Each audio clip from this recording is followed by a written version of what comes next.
Tayo po'y manalangin sa ngalan ng Ama. Nasa Ama pa lang po ako. Ang bibilis nyo. Hindi nyo alam yung tinuturo sa atin. Sa ngalan ng Ama, at ng Anak, at ng Espiritu Santo. Amen. Pinakamamahal naming Diyos, aming Yahweh El Shaddai, pinupuri ka namin at pinululuwalhati, pinasasalamatan, dinadakilat, sinasamba ang iyong banal at makapangyarihang pangalan. Salamat o Diyos sa biyaya ng kaligtasan at sa gawain mo ito sa amin pong ginaganap ngayon na Light in the Spirit Seminar. Wala po kami magagawa kung kami hiwalay sa iyo. Kaya we acknowledge your presence, we welcome you, and we invite you always, Holy Spirit, to take over in the life of your believers. We thank you so much and we bring you back all the glory, honor, praises, and thanks. In Jesus' name we pray, and everybody say, Amen. In the name of the Father, Son, Holy Spirit, Amen. Purihin natin ang Diyos. Okay. So, tayo po ay nasa nandito sa building. Nandito po tayo sa Santo Tomas, dito sa room na ito. Nagdaraos po tayo na CLSS. Ano po? Pag sinabi pong CLSS, anong ibig sabihin nun? Hindi po SSS. Ano? Iba kasi yung SSS. Yung SSS, Social Security System. Ito po ay CLSS. And sometimes people are not concerned in that light in the spirit. We have two worlds. May dalawa tayong daigdig. The natural world, which is the flesh, ano? Yun yung mundo natin ngayon, na ang maraming tao po ay doon nakafocus, no? Nawawala yung focus natin sa most important, yung spatial at pinakamahalaga, yung spiritual life. Sapagkat tayo po'y nabubuhay, natural life, our flesh, and our spiritual life. Matthew 4:4, hindi lang sa tinapay nabubuhay ang tao, bagkus sa mga salitang nabubutawi sa bibig ng Diyos, yun ang pagkain pang-spiritual. Wala akong kausap. Amen. Purihin si Lord. So, dapat tayong mga tao, mas concerned tayo sa spiritual life. Kasi yung po'y eternal. Ang natural life ay pansamantala. We are not permanent in this world. We are alien. Tayo'y dayuhan dito po sa mundong ito. Diba sabi? Minsan lamang ako na. Hindi magigit siya ng mga kabataan. Sa mga matatanda lang ng kantang yan. Hindi nyo alam yun, ano? Diba? Sa mga matatanda lang yun ay. Kasi yung mga kabataan hindi nagsisimba. Bihira yan. Kaya inigamit natin sila magsimba. Pero sabi ng ating inawit sa simbahan, minsan lamang ako narating sa daigdig na ere.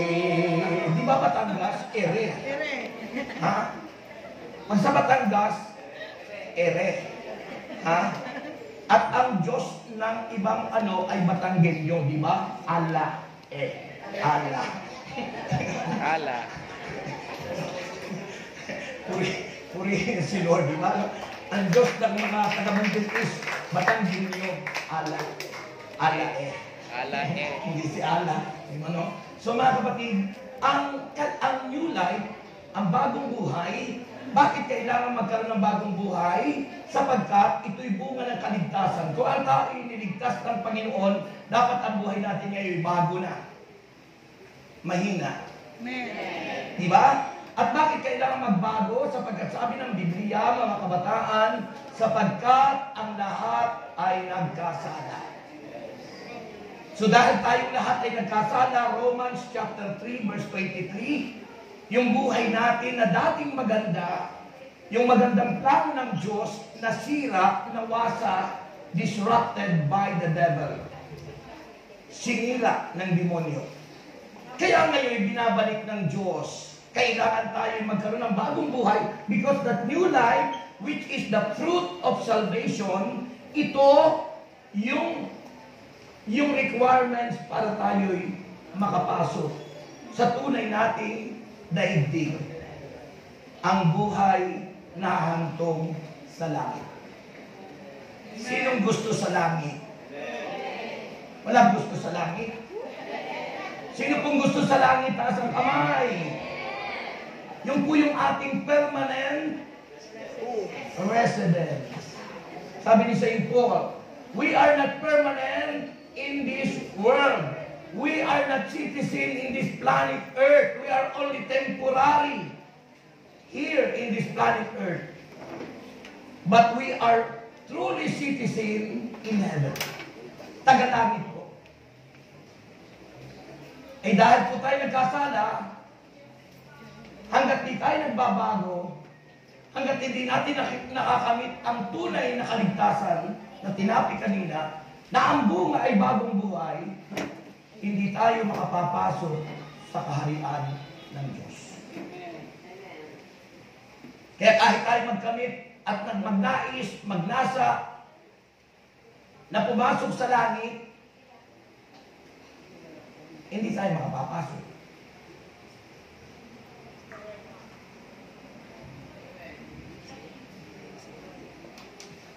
Kaya mahalaga po ang bagong buhay. Sabi po ng Bible, ito ang text natin, John chapter 10 verse 10. Sabi ng Bible, the thief comes only to steal and kill and destroy. Tapos, I have come that they may have life and have it to the full. Naparituan niya ang magnanakaw si Satanas upang magnakaw, magwasak at pumatay. Naparito ang ating Panginoon Jesucristo upang ang mga tupa ay magkamit ng buhay na ganap at kasisya. Yun yung nasira. At nasira dahil kay Satanas, disrupted by the devil, ngayon kailangang mabalik ang buhay na ito. So ang tawag natin ngayon, bagong buhay. Actually, that was already given to us. Ibinigay na sa atin yon, yung buhay na yon. The great plan of God. At yung matinding plan yun ng Diyos na sira, kaya ngayon dapat ibalik dahil ayaw ng Diyos at tayo mapahamak. Gusto ng Diyos tayo lahat ay sama-sama sa langit. Gusto nyo ngayon na? Papanalangin ko na kayo? Huwag muna. Kasi marami pa kayong aakayin. So, sabi natin kanina, ang new life ay bunga ng kaligtasan. So sabi ng Bible, mga kapatid, excuse me po. Excuse me po. What does new life mean? Ano ang ibig sabihin ng bagong buhay? Sabi po, because God loves us, mahal tayo ng Diyos, He does not only want us to know Him. Hindi lang gusto ng Diyos na tayo, na makilala natin siya. Hindi lang gusto ng Diyos na tawagin natin siyang Ama. Abba, Father. Hindi lang gusto ng Diyos na kilala mo siya sa pangalan. Hindi lang gusto ng Diyos na nagsisimba ka nga pero absent-minded ka. Lumilipad yung isip. Sabi po ng ating pinag-usapan, but God wants us to have an intimate, malalim, intimate relationship, personal relationship with the Lord.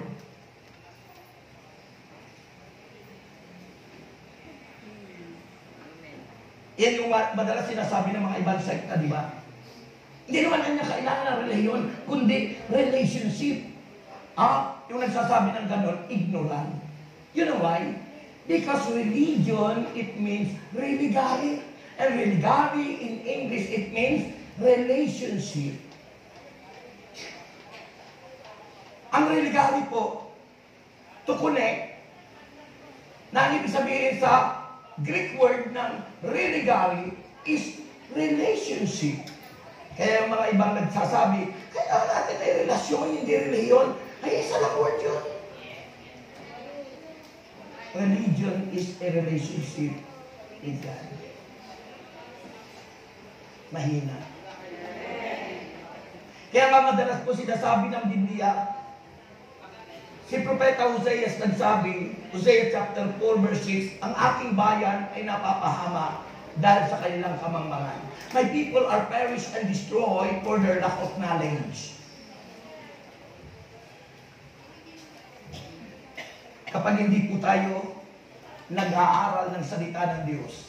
Diba sabi ni Jesus, Mateo 11:28, lumapit kayo sa akin. Kayong lahat ng mga papagal. Siguro maraming kabataang pagal na pagal. Kasi yung iba naghahanap ng boyfriend na hindi patay. Naghahanap ng girlfriend. O sometimes nag-iisip siya, member ng Q. Iniisip, ano kaya ako? Lalaki o babae? Sirena kaya ako? Yun. Kaya nabibigatan, napapagal, nahihirapan. Diba? Pero sabi ng Panginoon, lumapit kayo sa akin, kayo lahat na napapagal, nabibigatan, ang mapasanin, kayo ay aking pagpapahingahin. Mga taong problematic, asthmatic, at mga walang atik, walang pera. Nabibigatan yun. At yung mga kabataan naman na problematic dahil sa iba yung iniisip. You know why? Because God gave us our gender, but sometimes they don't want that gender. People, they want to choose their gender instead what gender God gave them. Ang Diyos po ang nagbibigay kung ano ang kasarian natin. Diyos po ang nagbibigay ng kasarian ng tao. Hindi po tayong tao ang pipili kung ano ang kasarian natin. Mahina. Amen. Diba? At yung panlinig lang ng Diyan. Panlinig lang ni Satanas. Because the truth is, ano ang totoo? God created man and woman. Man and woman. Amen. Walang nilikha ang Diyos na bubo. Walang nilikha ang Diyos na mangmang. Walang nilikha ang Diyos na pangit. Lahat ng nandito ay magaganda at gwapo. Muli, si Lord.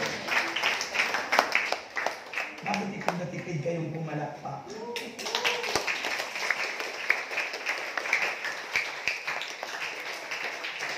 Akala ko na-explain niya sa introduction, di ba? No? Yung pagpalakpak, na-explain niya sa introduction. At tandaan niyo, sabi ng Biblia, no? Ito siningit ko lang, sa 1 Corinthians chapter 6, verse 19. Sabi ng 1 Corinthians chapter 6, verse 19, ang inyong katawan ay hindi talagang sa inyo. Your body is not ours. Our body is the temple of the Spirit. Our body is God's property. Ang ating katawan ay pag-aari ng Diyos. Sabi doon, ito'y binili ng kanyang banal na dugo. Kung ito'y binili ng Diyos ang ating katawan, ito'y pag-aari ng Diyos. At wala tayong karapatan na baguhin, lagyan ng tato ang katawan natin. Usong-uso ang tato ngayon. Passion. Pero hindi po kalugod-lugod sa Diyos yun. Because our body is not ours. Our body is the temple of the Spirit. Our body is God's property. Amen.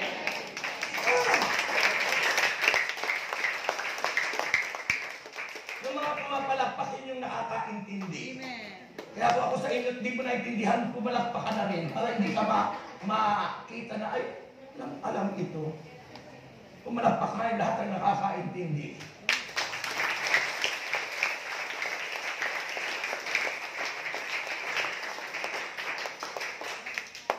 Yun. So alam nyo na, yung katawan natin, hindi sa atin. Kaya we need to respect it. Nung namatay yung asawa kong una, kasi may pangalawa akong asawa ngayon, malaya na ako dahil namatay yung una. Ang swerte ko naman, ano?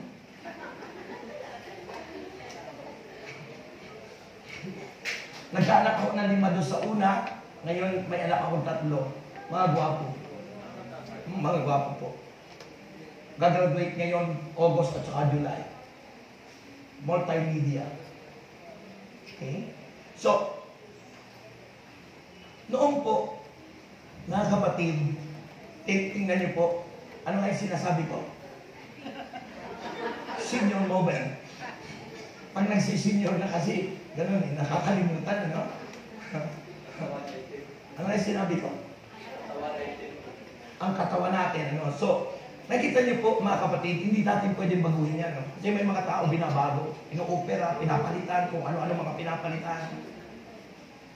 Hindi po yun. Hindi yun ang magiging bagong buhay. Kasi inisip natin ang bagong buhay, kailang mabago ang image ko, mabago ako, ganito. Hindi po yun ang nais ng Diyos ipakita.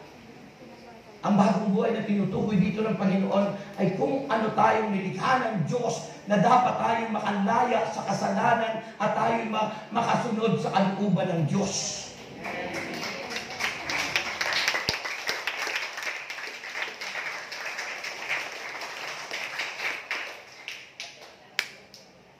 Parang napipilitan si Brother Omar. Hindi ba? Okay lang. Okay lang, bro? Okay lang. Okay.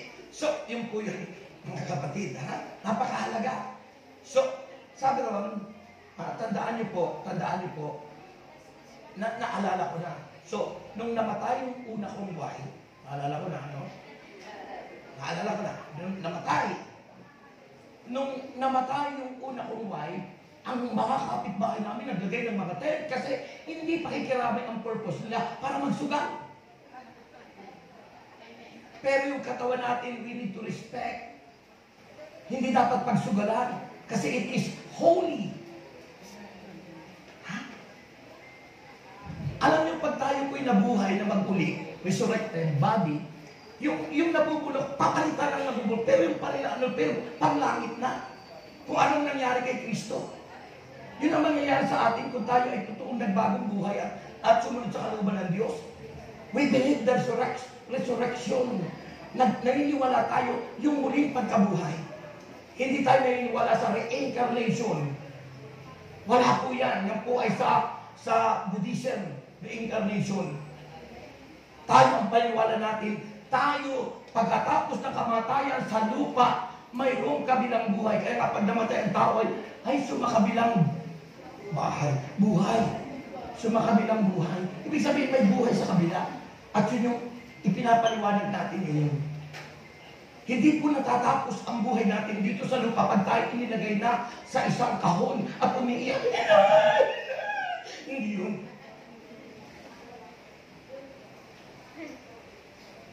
Kapag isinilid na tayo sa ataol o kahon, that's the beginning of a new beginning. Yung pangalawang bahagi ng buhay mo, yung tinutukoy kabilang buhay. Yun ay para sa mga nagbago at mga sumunod sa kalooban ng Diyos. Pero yung mga hindi magbabago, yung hindi nakikinig at nagkukwentuhan at binabaliwalaan sa salita ng Diyos, may kabilang buhay din yun. Kanya lang yung pangako ni Satanas. Revelation 21 verse 8, malagiman niya ang kasasapitan ng mga duwag, mga taksil, mga nagpapasasa sa kasuklam-suklam na kahalayan, mga mamamatay tao, mga mapakiapin, mga mangkukulam, mga sumasamba sa Diyos-Diyosan, mga sinungaling. Sila niya ibubulid sa lawak ng naglalagablab na apoy na asupre sa siyang ikalawang kamatayan. Sipin mo, patay ka na. Asupre pa yung lalagyan mo. Sarap yata ng nagbagong buhay ang pangako ng Diyos kasama ng mga banal, mag-i-enjoy ka sa piling ni Jesus.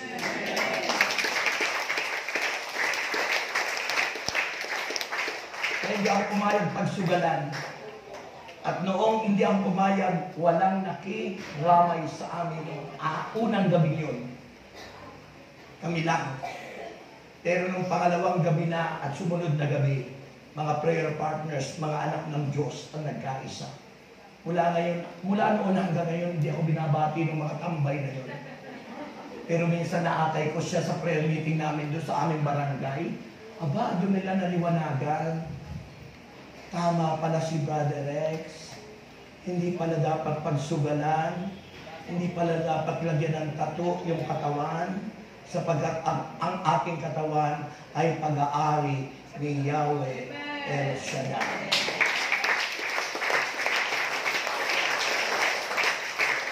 Sabihin niyo, bagong buhay.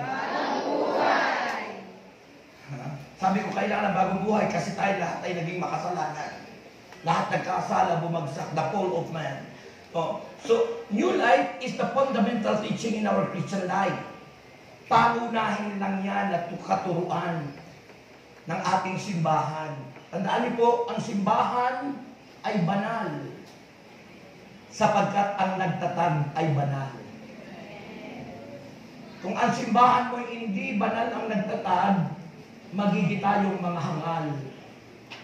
Pero dahil tayo kaanib ng simbahang itinatag ni Kristo, dahil si Kristo ang nagtatag nito, si Kristo'y banal, at ang kanyang mga tagasunod ay dapat maging banal. Yan ang bagong buhay na nais ng Diyos. Ang mga kaanib ng ating Panginoon Kristo ay dapat nagsisikap ng kabanalan. Amen.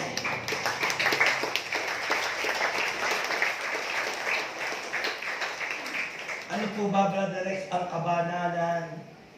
Baka po agayahin niyo yung inyong lola na nagsuot ng napakahaba hanggang sa ano, at yun daw ang kabanalan na kaganyan. Pagkatapos, ako, halika dito, kung hindi ka sumunod, hindi ganun ang kabanalan. Ang kabanalan ay pagsunod sa kanyang kalooban.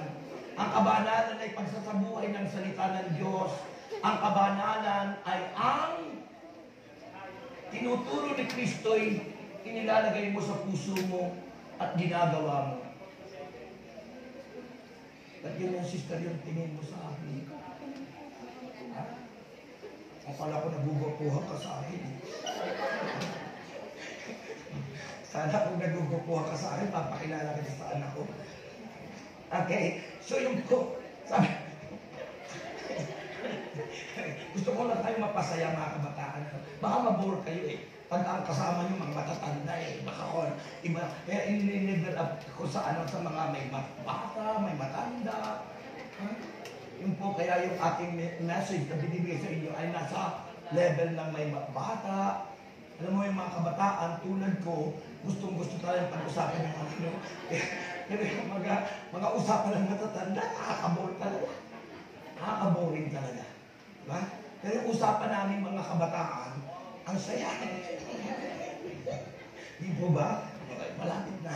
Okay. So, new life is the fundamental teaching of our Christian church. You know? It means new birth or regeneration. Madalas tarinig nyo sa mga ibang sekta, sa John 3:3. Maliban na niyang ang tao ipanganak na muli, hindi siya paghaharian ng Diyos. Unless a man is born again, you cannot enter the kingdom of God. At para ipanganak ang tao, doon tinutwist ng ibang mga manungaral na para ka ma-born again, lumipat ka sa amin. Sa amin ka sumali. Kasi hanggat hindi ka lumilipat sa amin, hindi ka magiging born again. Yun ang maling teaching. Yun ang maling aral. Ano yung tamang aral? To be born again is to experience. Maranasan natin ang presensya ng Diyos. To experience, to encounter God in our life. Yan ang po si San Pablo Apostol. Si San Pablo Apostol, ang pangalan niya ay si Saulo. Si Saulo po, na pinalitan ng pangalang Pablo, siya ay dating mamamatay taong tulad ko. Madalas may pinatay ka na ba? Hindi ko sinasadya, nasagasaan ko namatay. Kasi nagdadrive ako. Nagbayad ako ng 150K. Kaya nakukonsensya pa rin ako noon. Hindi ko naman sinasadya. Si San Pablo, Saulo ang pangalan niya, mamamatay tao, masamang tao, inuusig niya yung mamano ng palataya. Siya ang utak ng pagpatay kay Saint Stephen, si San Esteban, na binato hanggang sa mamatay si San Esteban. At marami pang mga tagasunod ni Kristo, ang utak sa kamatayan ay si Saulo. Dahil si Saulo po ay membro at tagapagturo ng simbahan ng Hudyo. The Church of the Jews, which is Judaism. Yung nababasa natin simbahan sa Biblia, hindi po yun yung Catholic Church. Yung pag nabasa nyo yung pari doon, hindi po yung pari Katoliko. Yung mga paring yun nagpapatay kay Kristo. Anong simbahan yun? Na dinadala ni Kristo ng magkatawang tao? Judaism Church. Na ang mga leaders, na religious leader ay mga skriba at mga pariseyo, mga mapag-imbabaw, mga mapagmataas. Kailan ba itinatag ni Kristo yung Iglesia Katolika Romana? Iglesia Katolika Apostolika Romana.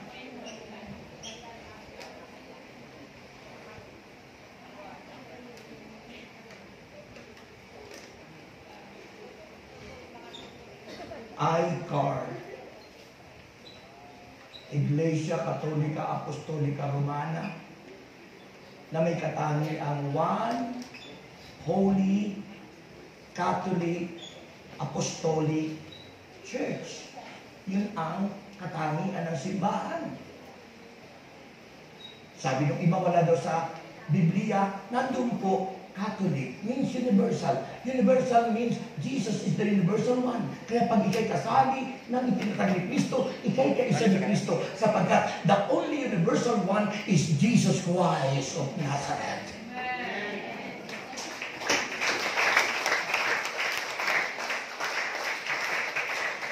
Amen. Kaya ang John 3:3, unless a man is born again, you cannot enter the kingdom of God. Totoo yun. Maliban ng tao ipanganak na muli, hindi ka paghaharian ng Diyos. Anong ibig sabihin? Hindi para lumipat sa ibang sekta, hindi para lumipat sa ibang reliyon, kundi maranasan mo si Jesus sa buhay mo. Tulad ng naranasan ni San Pablo sa kanyang experience sa Damascus.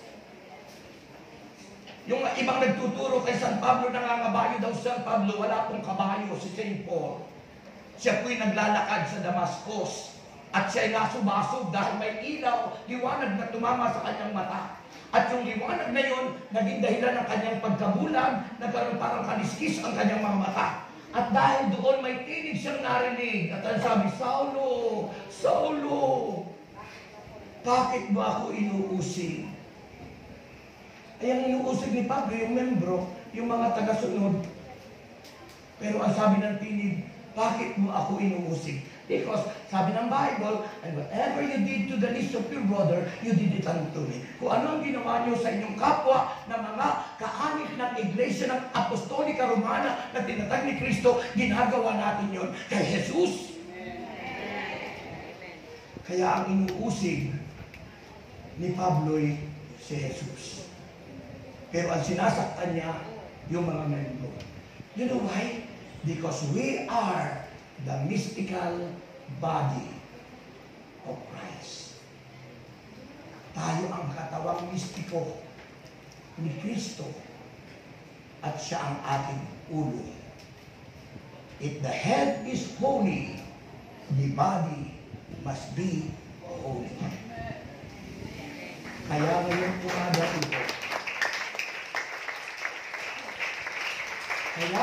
umaga ito, gumalakpak na ang lahat ng kabataan. Gumalakpak na ang lahat ng kabataan.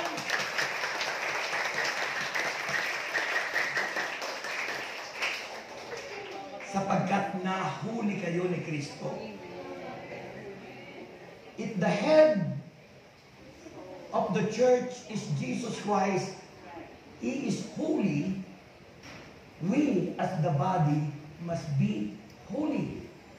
At kayong lahat, kabataan, ay ngayon nahuli ng Panginoon.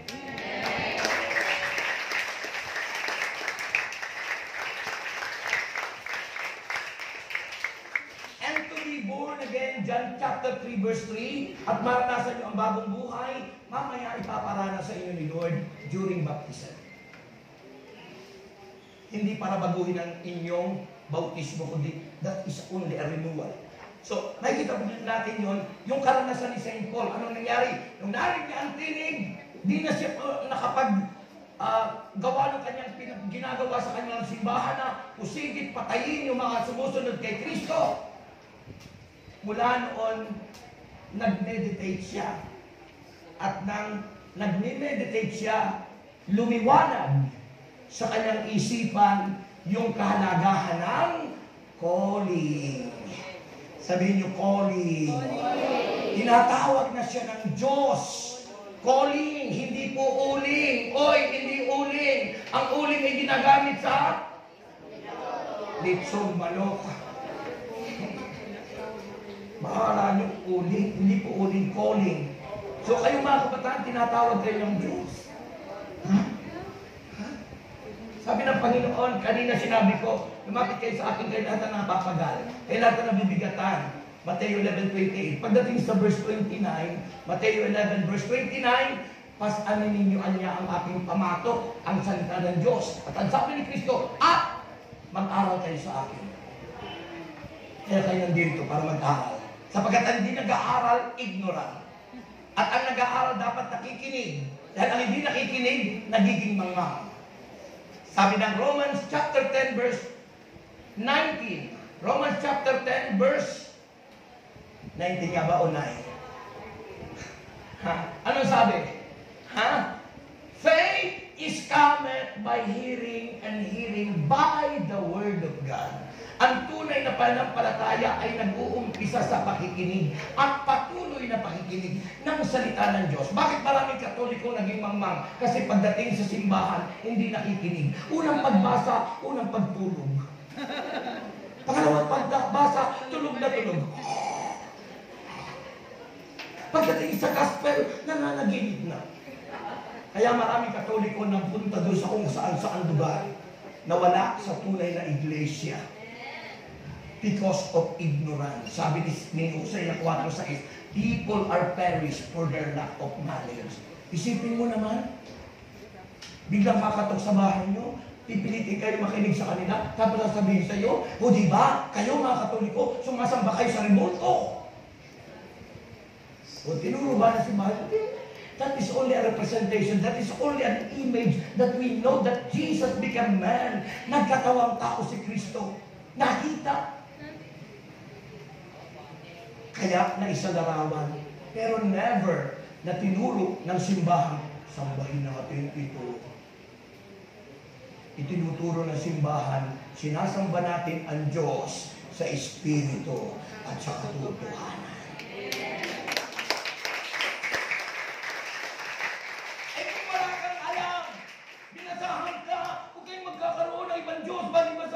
Pero kayo mayroon, oo mo. Naging kalabaw ka't baka hinahata ka palabas sa simbahan para maging kanila. Kasi ang sagot natin, oo mo.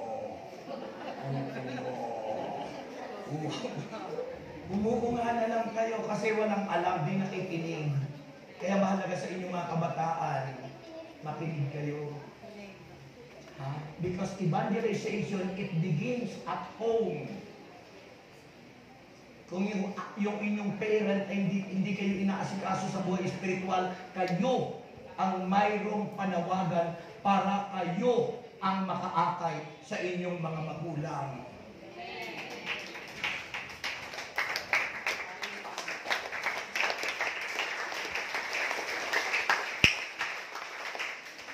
Meron akong kaibigan, ang kanilang pamilya, iba-ibang sekta.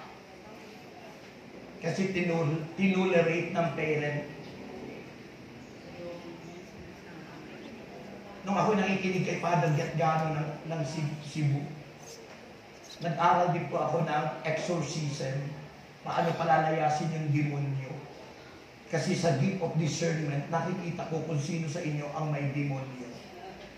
Nadidiscern ko po kung sino sa inyo ang may demonyo. Pero nakikita ko ngayon, mula kanina ng pagpasok ko, lumayas lahat yung demonyo sa inyo. Naiba yung mga itsura nyo, naging mga huling, banal. Kasi nawala na yung demonyo eh. Totoo po. Nakikita yung sabi ng iba, third eye. Walang third eye, sa demonyo po yung third eye. That is a gift. And that gift is a gift of discerning. Nadi-discern. Sa tingin pa lang ng isang tao, malalaman natin kung may gift ka ng discernment, kung may masamang espiritu sa iyong katawan. Nadidiscern ko kung ang isang tao ay may maling karanasan. Yung batang-bata pa, nakikipag-boyfriend at may mga ginagawang hindi tama. Nadidiscern ko yun. Nalalaman ko yun.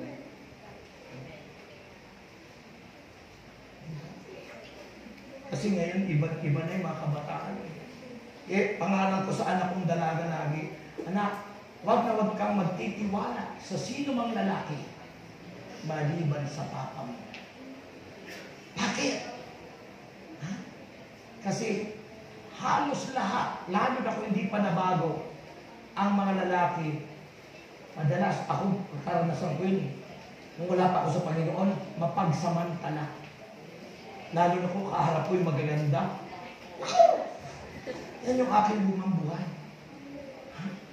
Kaya kayo mga kababaihang bata pa, kung kayo mayroong kaibigan, boyfriend, huwag kayo magpapahawak sa kamay.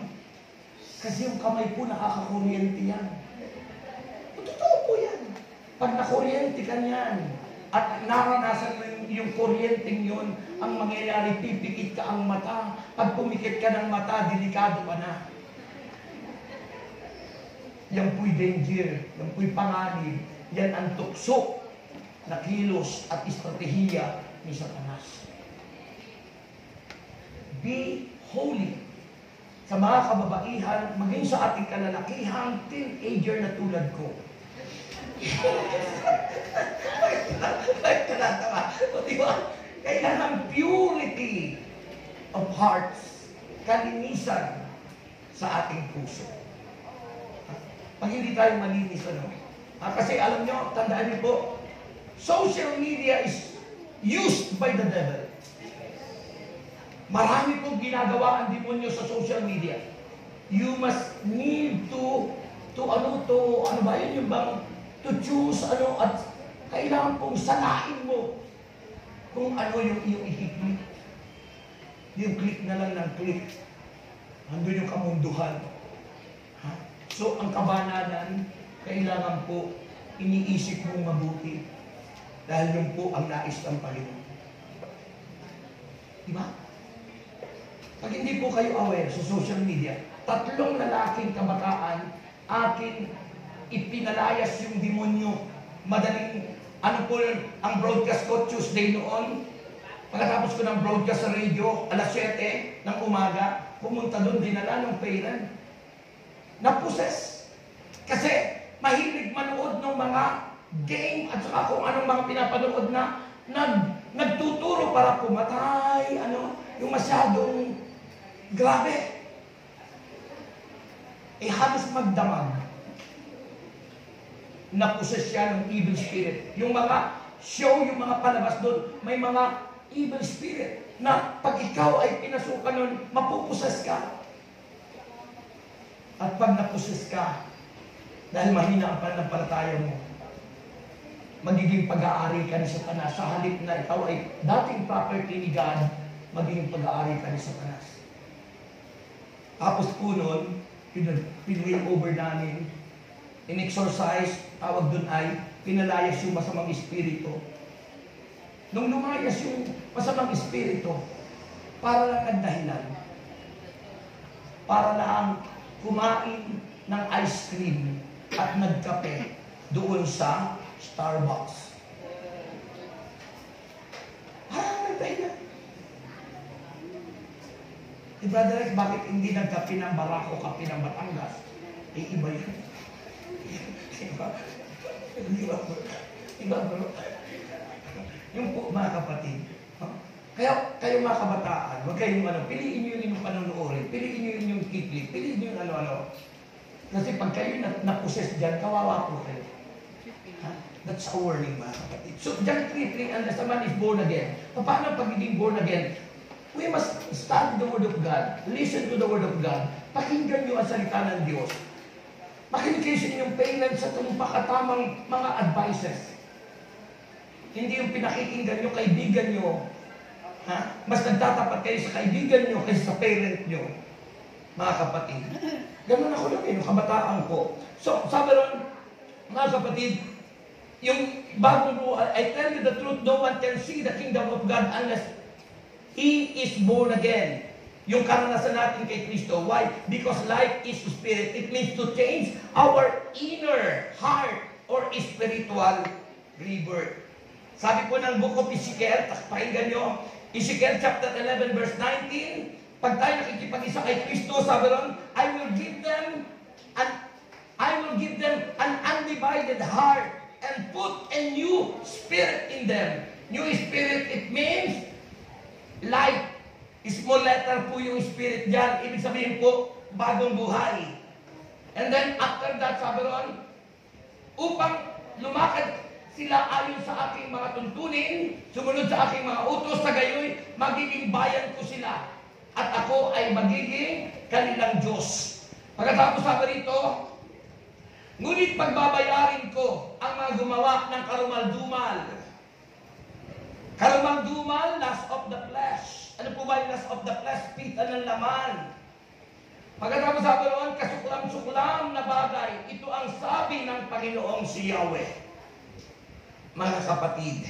Pagkatapos sabi po, doon sa Ezekiel chapter 11. Ayun na ba yun?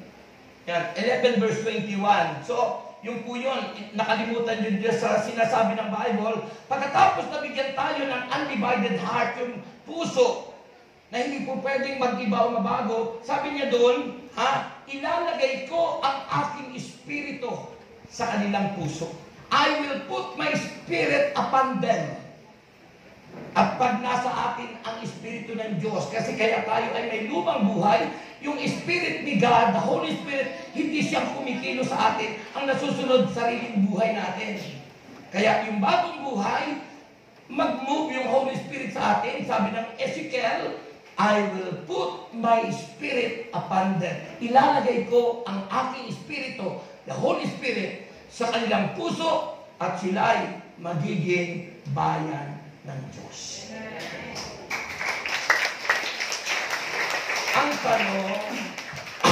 Ang tanong ko, excuse me po, ang tanong, yung Holy Spirit ba ang nasusunod na sa atin? Yung Holy Spirit ba ang nasusunod sa atin? Nasusunod po ba yung Holy Spirit? Yun po ang bagong buhay. Kung ang lumang buhay, ang nasusunod ay sarili natin, sa bagong buhay, ang masusunod ay ang Espiritu Santo. Ang tawag po doon ay we need to be sensitive and yung prompting, yung kilos, yung udyok at yung tinig ng Espiritu, saan maririnig ang tinig ng Diyos o ng Espiritu Santo? Through our conscience. Meron ba kayong konsensya? Sino sa inyo may konsensya? Dahil sa safeguard?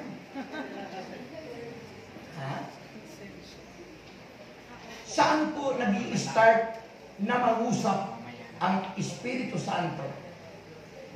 Sa isip ba? Sa mind? O sa heart? Sa puso? Pero mind is the door of evil and good. It goes through the heart. Nag-i-start po sa mind, it goes through the heart. Because the heart is the reservoir. Alam niyo, ibig sabihin na reservoir. Sabihin niyo nga. Reservoir. Ulitin mo. Reservoir. Ulitin mo. Sabihin niyo nga, reservoir. Ang ibig sabihin ng reservoir, kung sa ano, sabi ng baby, alam niyo yung pronunciation, reservoir. Ang ibig sabihin, istakan. Yung istakan, yung dam, yung mga tubig, kinulong doon, dam. Ang tawag doon ng reservoir. So, yung po, ang puso natin nagiging tahanan. 1 Corinthians 3:16, our heart become His temple. Mananahan. Diyan naka-start. Diyan naroon yung Holy Spirit.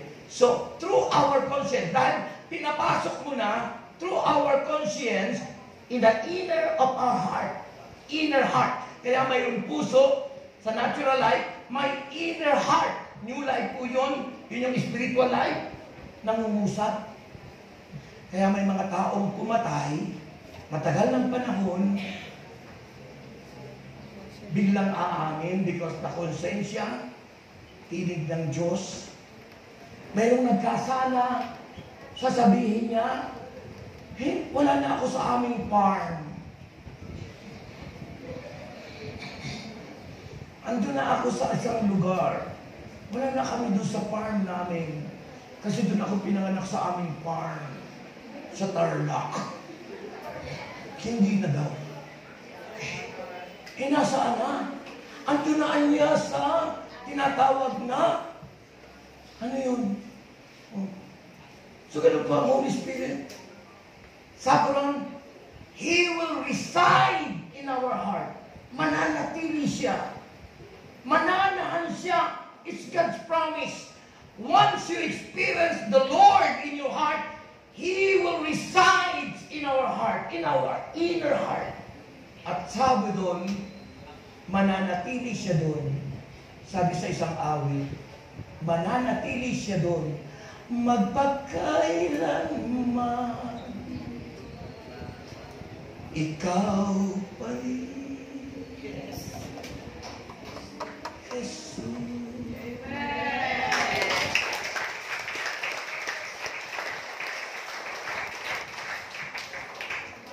And the Holy Spirit, which is the Spirit of God, will remain in our heart till the end.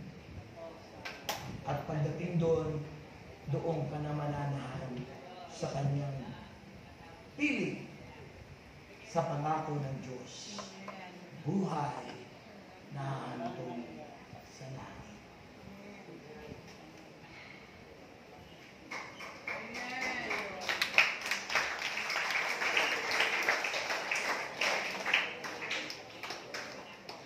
Sino nakakakilala ng taga-Tarlac?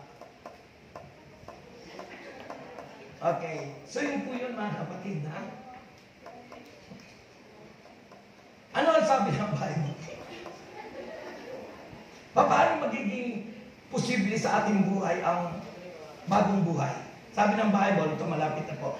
Sabi ng 2 Corinthians 5:17. 2 Corinthians chapter 5 verse 17. Sabi ng Bible, if anyone is in Christ, he is a new creation. The old has gone and the new has come. Yung old life ay mapapalitan ng new one, bagong buhay.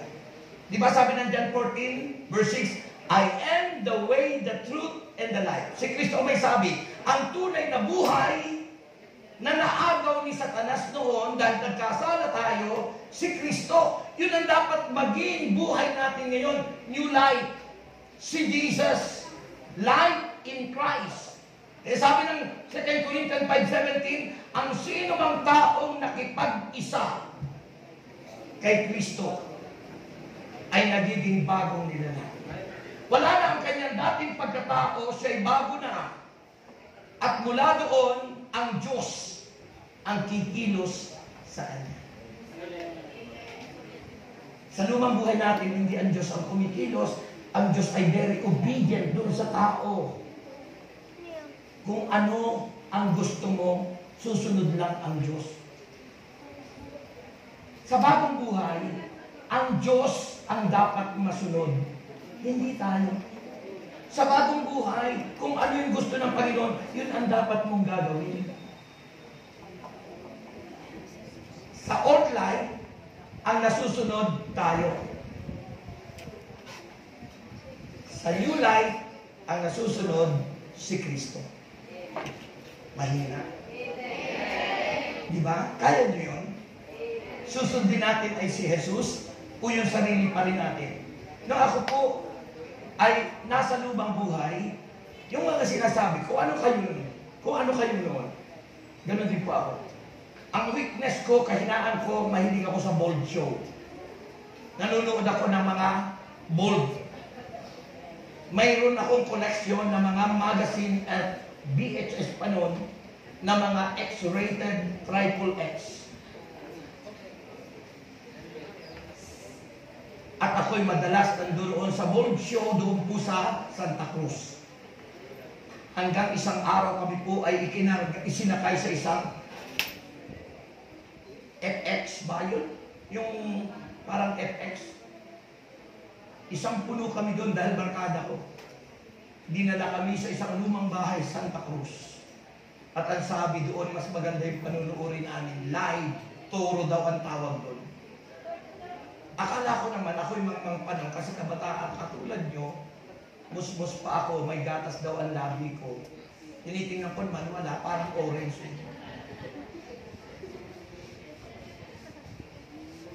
Akala ko siya magturo, akala ko yung manunood kami nung yung kalabaw na nag-aaway. Di ba turo yung kalabaw? Yung pala, pagdating doon, sabi, bago kayo makiat sa third floor na doon yung live show, kailangan punasan muna kayo ng mainit na tubig. Mula paa, o mula ulo, hanggang paa. So, sumunod po kami. Yung second floor, kwarto-kwarto, cubicle. So, may mga division, may bouncer. Pag hindi po kami sumusunod sa pinagagawa yung pinagagawa sa amin, sisipain yung at kami pagagalitan. Pagkatapos po, akala ko totoo may panunuorin kami. Yung pala, kami ang panunuorin. Dahil pipilitin kaming gumawa ng hindi tama. Pinaghubot-hubad kami, yung babaeng nagpupuna sa amin, tanggal din lahat, wala. Malaki ang kita. Kitang-kita. Lahat ay kita. Lahat ay kita. Kitang-kita. Kasi tinanggal lahat. At may nakatutok na camera pala. Yung pala'y kami ang lalagyan ng video para ibenta ng DVD. Kaya, sorry na lang po kung napanood nyo ako noon. Pero sigurado hindi nyo pa ako kilala noon. Kasi ang kamukha ko noon talaga yung kilala nyo ngayon. Kamukhang-kamukha ko noon nung bata pa ako ni Alden.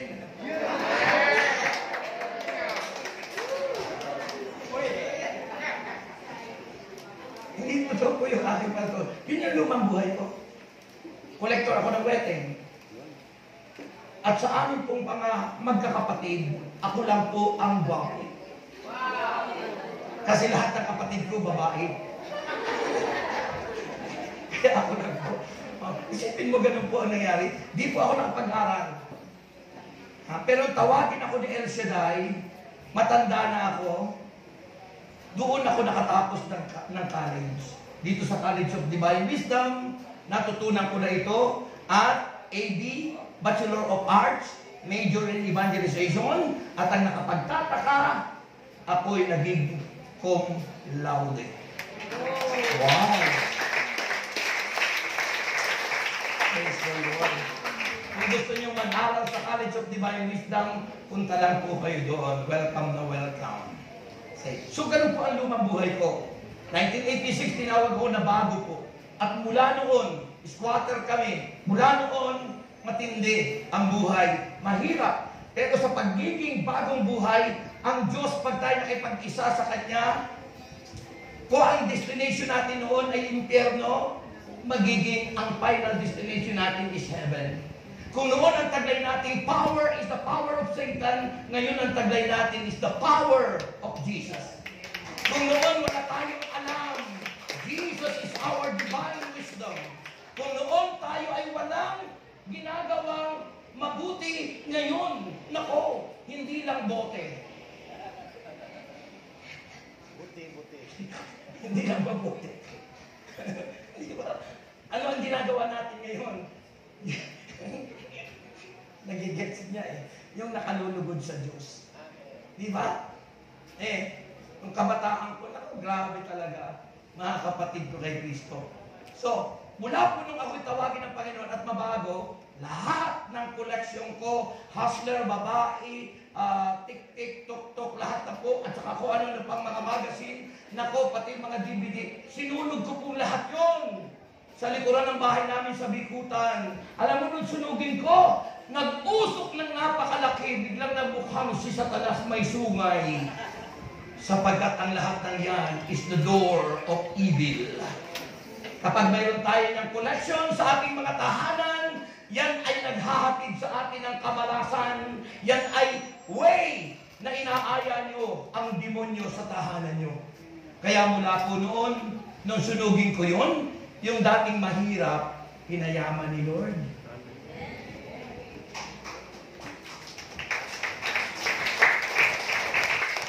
Diba sabi ng Panginoon, madali tayo baguhin ng Diyos. Anong inaawit natin? And now, let the weak say, I am. Let the poor say, I am rich. Because of what the Lord has done for us. Kung ano yung ginawa sa akin ng Diyos, I always declare every morning, I am healed, I am strong, I am rich. Confession, declaration, and proclamation. Every day, every hour, that's why you need to confess it by your lips, declare it, and proclaim it. Whatever na isipin mo at sabihin mo, yun ang mangyayari sa'yo. At mula noon hanggang ngayon, oo naman, naging material naman ang biyaya ni Lord. No? Binigyan ako ng kondo. Gusto niyong tumira sa akin? Sa Ambel. Hindi po utang yun, cash. Binigyan kami ng bahay sa multinational village. Binigyan ako ng buli ng bagong sasakyan. Dahil yung sasakyan ko nakabangga dahil namatay yung tao. Ayaw ko maalala yun. Bininta ko. Binigyan ng bago. Nawala yung asawa kong una. Binigyan ako ng magandang asawa. Kamukha ni Sharon Cuneta. Totoo yan. Binigyan ako ng mga anak na mga gwapo. Mga anak ko sa una, mga gwapo at maganda. Isang babae, 4 na lalaki. May-ari siya ngayon. Yung isa ko, yung bunso ko ng Orno. Isa. Yung na-advertise sa Italian pizza. Pagkatapos po, yung 3 kong anak sa ngayon, gagraduate ngayong July, August. Parehas business administration yung babae ko. Diyan sa Adamson. Tapos po, yung aking anak sa Makati, sa I Academy. Gagraduate po siya. Yung bunso ko nasa I Academy rin. Multimedia rin. Major in filming. Yung gagraduate ko ngayon, major in videography. Mga kapatid, gaano kabuti ang ginawa ng Diyos. Kapag tayo sumunod sa kalooban ng Diyos, yung sinasabing inaawit natin, yung lumang buhay na squatter, yung lumang buhay na pangit, yung lumang buhay ng destinasyon ay kapahamakan, ang destinasyon natin ay buhay na walang hanggan. At masasabi ko ngayon, you are truly saved. And the fruit of that salvation is new life. Kapag may bagong buhay, may bago kang pag-asa. Kapag may bago kang buhay, maraming opportunity. Kapag may bago kang buhay, pati material, idaragdag. Philippians 4:19, and my God will supply all our needs according to His riches and glory to Christ our Lord. Tayo na kayong lahat. Taas ang mga kamay. Maniwala kayo. Huwag niyo sasayangin ang future mo, mga kabataan. Huwag niyo sasayangin, mga kabataan, ang inyong future. At kayo, mga nanay, guide your children. Gabayan niyo ang inyong mga apo at ang inyong mga anak sa tumpak at tamang daan. Just close your eyes.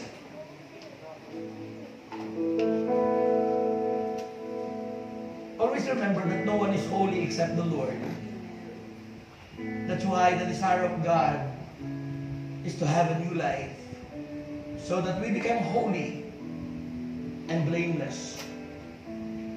Because God is the way, the truth, going to His kingdom in heaven. Sharabayya. Rabayya. Rabashikata.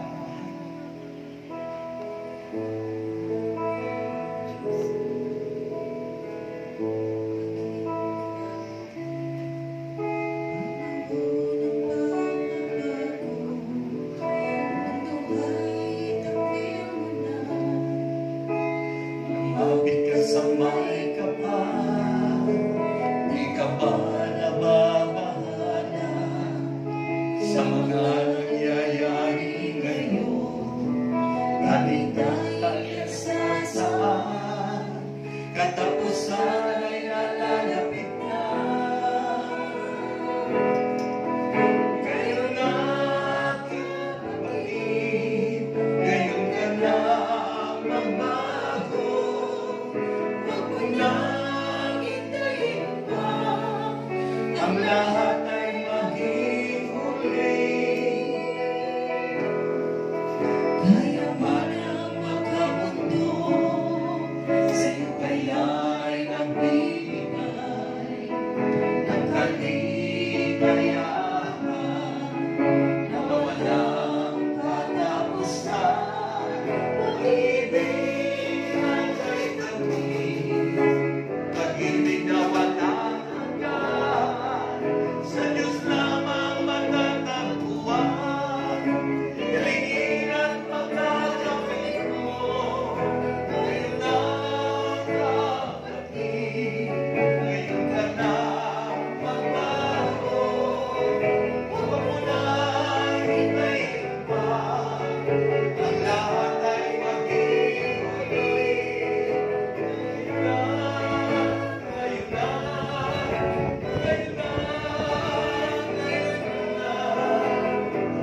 Ang magkamundo, sa'yo kaya'y nagbibigay ng kaligayahan na walang katapusan.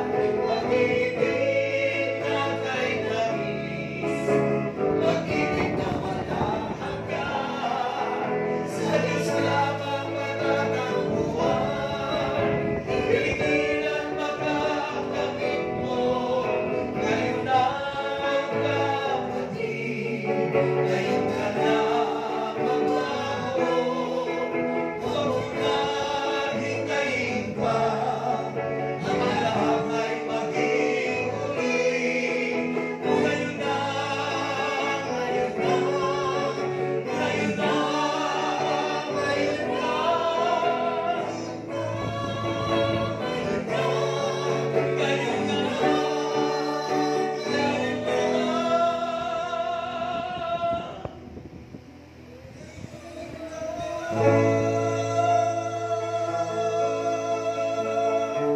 Palakpakan natin si Lord. Huwag niyo iisnabin ang Panginoon. Mamaya, babalik kayo.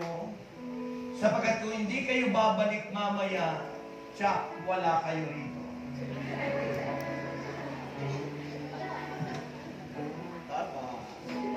At kung wala kayo dito, hindi nyo makakamit yung pinaka-final, yung experience with the Lord. Always remember, to be born again is to experience God encountering with the Lord. Pag na-encounter nyo si Lord, yun yung karanasan na hindi mo makakalimutan. Na yun ang mag-focus sa iyo para siya'y paglingkuran mo. Yun ay naranasan ng iba sa ibang kaya yung iba doon na. Pero dito sa sa atin, andyan yan. Okay? Okay? Okay? Okay? Okay, okay. Babasbasan ko kayo kasi baka kayo mabulunan pagkain nyo, no? Kasi huwag kayong makakalimot magdasal bago kumain, ano? Yan ang ibig sabihin ng Kristiyano, no? Yung mga tunay na Kristiyano nagdadasal. Yung mga hindi nagdadasal, Christian yun. Tiyan yung lagi nasa isip. Christian. Yung ang nasa isip, tiyan. Na nabubundat yun, tiyan. Okay? Handa na kayo? And may the Lord God bless us all now and forever. In the name of the Father, and of the Son, and of the Holy Spirit. Amen. God bless. Praise the Lord.